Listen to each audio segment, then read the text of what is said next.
Guys, I'm going to do our client presentation today. I'm going to add some notes and side notes, things of that sort. Hopefully this helps you learn the presentation quickly, okay? And I'm going to play both parts, the agent and the potential client, okay?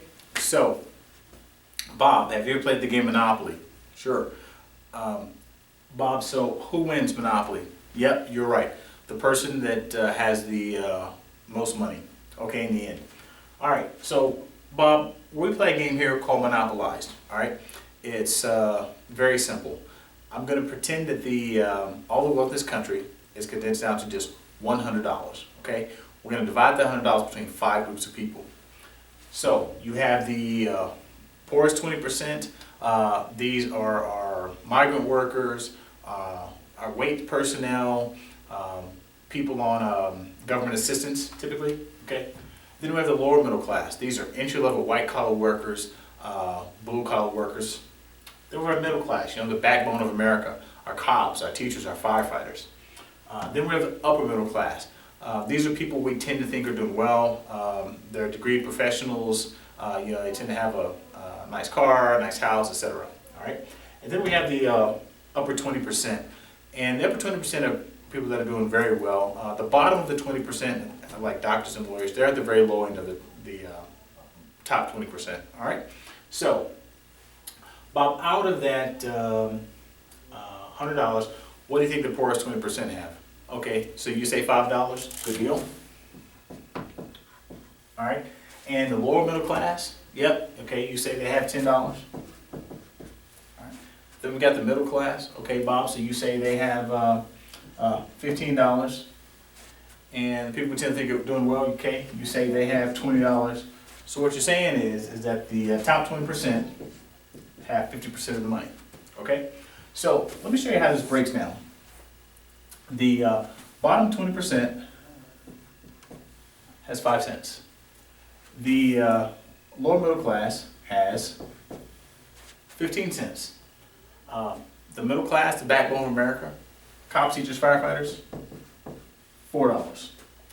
The upper middle class, people we tend to think are doing well, have $11. And of course, that means that the top 20% has $84.80. And it's kind of misleading because if you look at this on a graph, this for 80% and this is 100%, it goes like this. It goes over, and it goes gradually up, about 95%, it just starts to skyrocket, okay? So, here's my question to you. Do you think the people on this side of the line get the same quality financial advice as the people on this side of the line? No, I agree. And in fact, in this business, we have what are called the killer bees. You've heard of killer bees, right? Well, we have what are called killer bees, all right? And the number one, let me ask you this. Bob, if you were going to open a financial services firm, Bob's Financial Services, would you go off the people above that line or the people below that line? The wealthiest 20% or everybody else? You'd go to the wealthiest 20%. Okay, so the number one killer bee we have is profit, okay?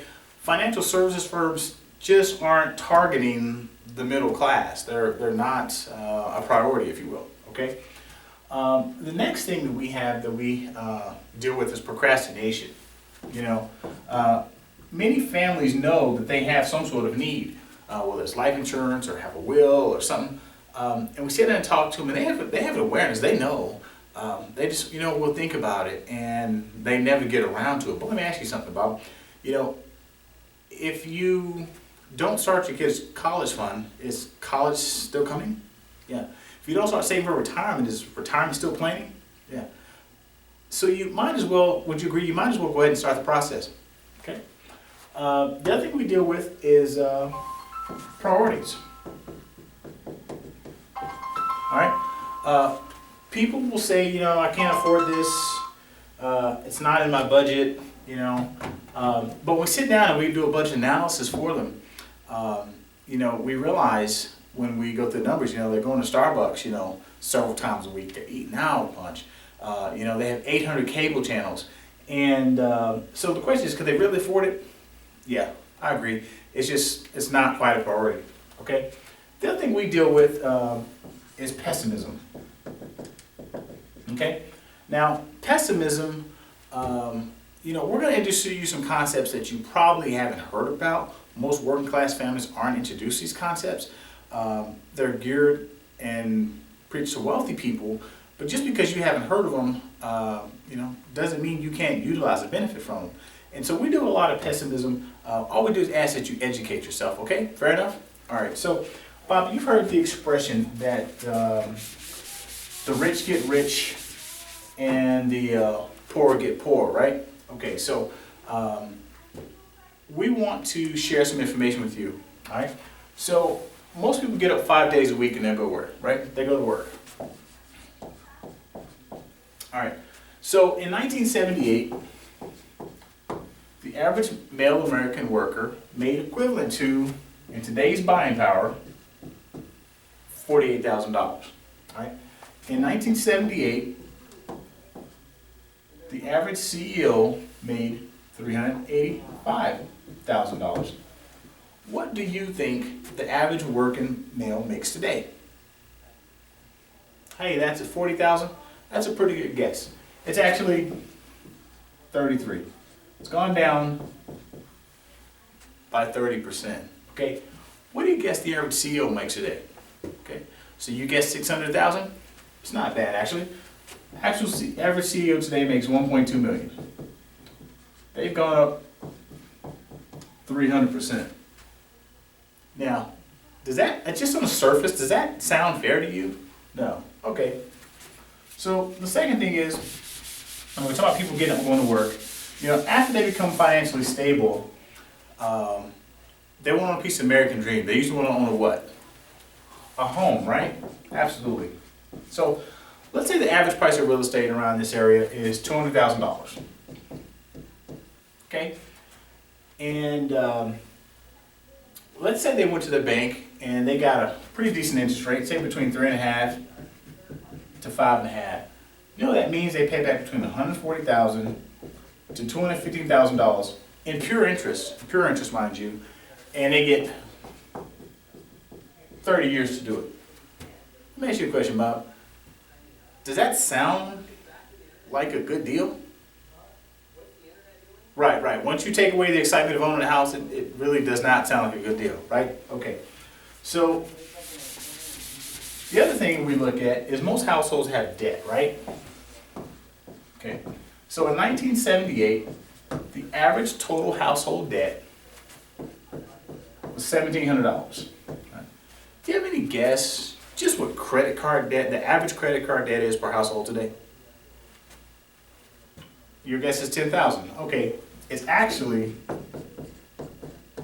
$16,000. That's not including student loans, cars, anything else. That's just simply credit card debt alone. Is that shocking? Yeah, it's pretty insane, right? Okay, so finally, Bob, people work somewhere 30, 35 years. What do they finally want to do, right? You're absolutely right. They want to retire. Bob, do you know the most popular retirement plan out there today? Yep, you're right. It's called the 401k. Now, I'm not a fan of the 401k, Bob, but guess what? No one cares what I think. But I'm going to tell you this. The man who's known as the father of the 401k, the one who brought us to the working masses, says this: if I knew then what I knew now, I would blow the system up and I would start over. Right? So let me show you kind of his problem with the 401k. So let's say we got a working family. They're average earners, through their entire life. But they start saving when they're young, when they're 18 years old. They're now retirement age, 65. They're putting away all that time. And their nest egg is now $400,000. Bob, do you think they have any idea they paid $150,000 in fees to save that money? No, they don't know that. You're absolutely right. Okay, let me ask you this question, Bob. Do you think it's possible that the market could ever crash again? Yeah, you're absolutely right. It's just a matter of time. So let's say it's not as bad as 2008 or 2001. Okay, let's say this time the market only crashes 30%. All right. So now they're down to 280,000. And one of the great things they tell you about a 401k is that it's tax deferred. What that actually means is you can end up paying more in taxes than you ever actually contributed. Okay, so now they're about retirement age. They've lost some money in the market. They now owe $80,000 in taxes. They're now down to $200,000. Let me ask you this: a couple retires at 65. How long do you think $200,000 is going to last them? Okay. Okay, let's say they're real conservative and it lasts 10, 15, 20 years. Let's see if it lasts 20 years, okay? What's going to happen when that money runs out? Yeah, maybe they can go back to work at 75, 85 years old, but you're probably right. They're probably going to be living on Social Security retirement, okay? So, Bob, I'm going to show you some options here that we offer.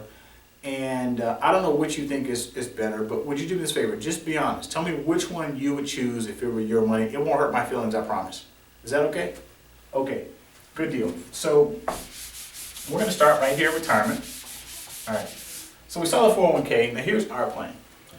So let's say the couple has worked and they put away the same $400,000, okay? But instead of paying $150,000 in fees, they only paid $75,000, okay? Now, when the market goes up, their money goes up. What's going to happen when the market goes down? So actually, Bob, what's going to happen is when market goes up again, their money goes up, market goes down, they lose nothing. Okay? So there's a big market crash, they still have $400,000. All right? Now, what's going to happen when it's time to pay taxes? Okay? You predict they'll pay less taxes? Okay, great. That means they're actually going to pay 0% in taxes if they utilize this properly. All right? So now, we've got past the taxes, we've got past the market crashing, they got $400,000. Now let's say, like your financial planners will tell you, take out the 4 to 5% per year, and they do that. And we do agree, 400,000 is at least twice as good as 200,000, right? Okay, great. So, but let's say they take out the 4 to 5% a year, and the money eventually reaches zero. What's going to happen? Actually, they're going to get income for life. Even if the account balance goes to zero, they are still going to get paid. They're going to receive a check for the rest of their life. All right? So if this is your money, which one would you choose? You would choose this option. Okay. By the way, there's a cherry on top I didn't even add yet. So the $75,000, the $150,000 we paid to the 401k, did you get anything for that? No. So this, they paid $75,000. When they pass on, let's say the family gets a death benefit payout, tax-free of, say, $250,000. Would you still choose this one? Okay, great. We thought so. All right. So now we're going to go back and look at debt. All right.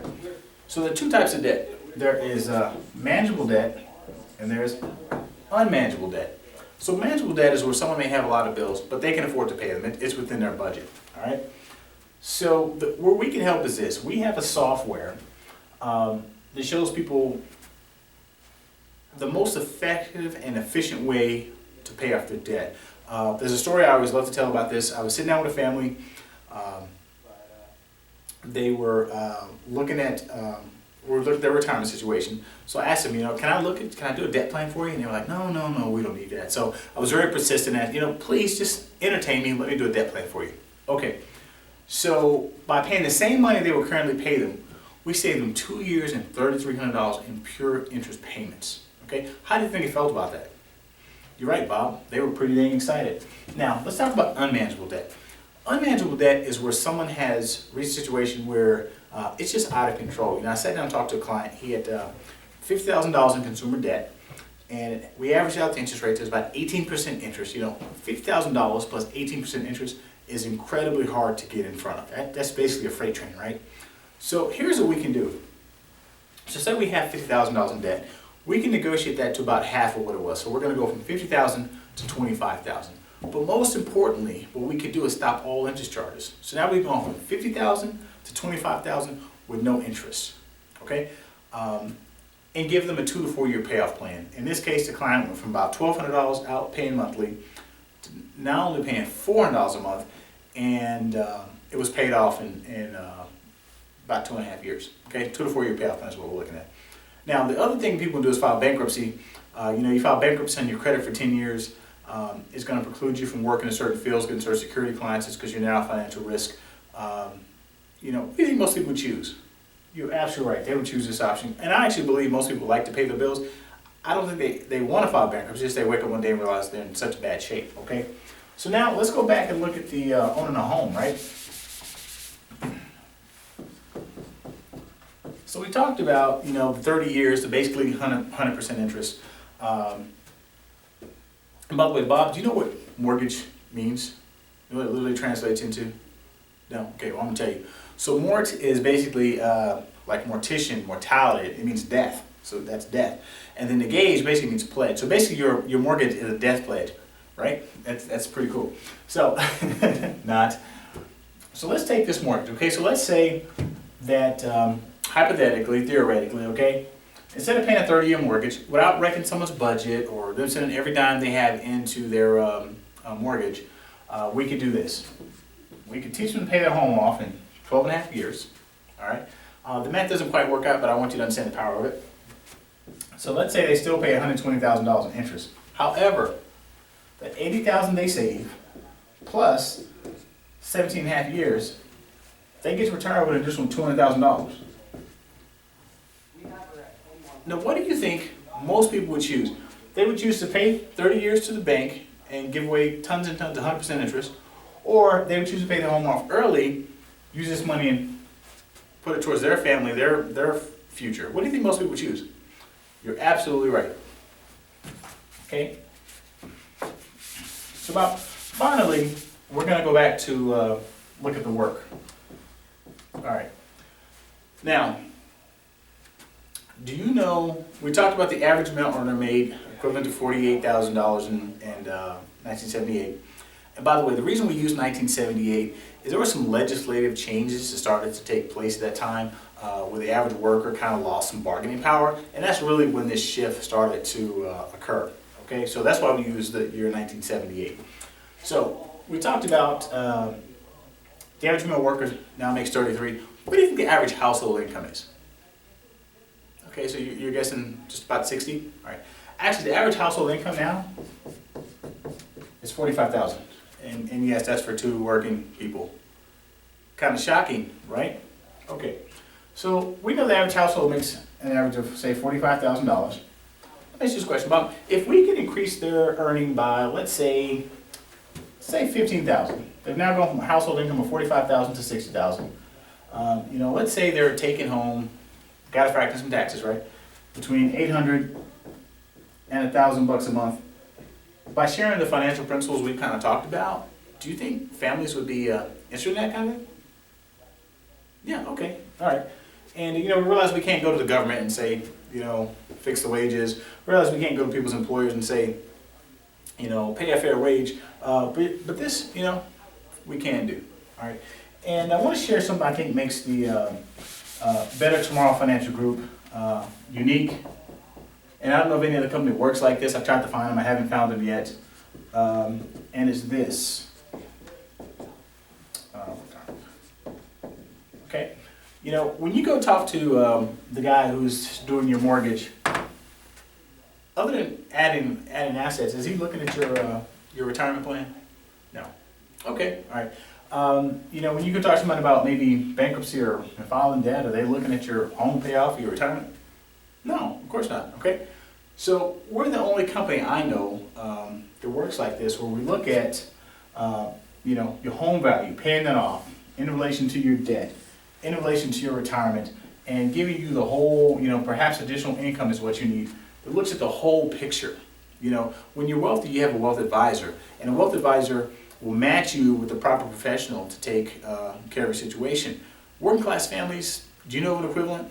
No, it's not really an equivalent, but here we are to help you. And by the way, I want to kind of get you thinking here a little bit. So we have an average American family. We took the income is $45,000. I want you to imagine that, let's say 30 years ago, the president had went on TV and said, you know, the average male worker, it makes equivalent to $48,000, all right? That's way too much, all right? We're going to put you and your spouse to work for $45,000, okay? And, in the same time, your wages are going to pretty much stay flat while this correction occurs. Over the same time frame, housing prices are going to increase about 300%. So we know that you're not going to be able to make ends meet. However, we have something you can do. We're going to introduce you to a lot of debt and credit cards, and you can pay us interest on that. Don't even worry about it. And by the way, you're used to getting a pension where you work somewhere 30, 35 years, you retired and they pay you for life. We're going to take that away. And if you have any money left, you can put into something called a 401k and hope that the market does not crash. Bob, how do you think people will respond to that?